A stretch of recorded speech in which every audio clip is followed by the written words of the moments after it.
Mushroom choila बनाउने recipe.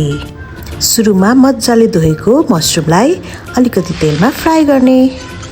यतिको brown भएपछि यो रेडी भयो। अब मसला बनाउने तयारी गरौँ है त।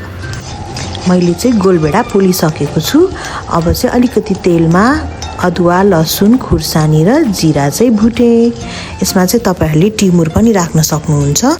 अब आफ्नो स्वाद अनुसार नुन हालेर अरू मसलाहरू हालेर हामीले भुटेको यो गोलभेडाहरू अदुवा लसुनको पेस्ट बनाइदिने।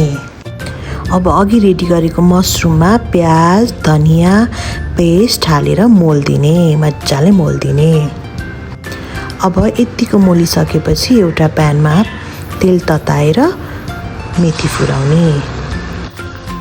त्यसपछि एउटा कागती हालेर फेरि मजाले मोल्दिने अनि धनियाँले अलिअलि गार्निस गरिदिने। त्यसपछि त खाना रेडी भयो। मैले चाहिँ खानासँग खाएँ। तपाईहरूले पनि चिउरा खाना जेसँग खाँदा पनि हुन्छ है त। Thank you for watching. By.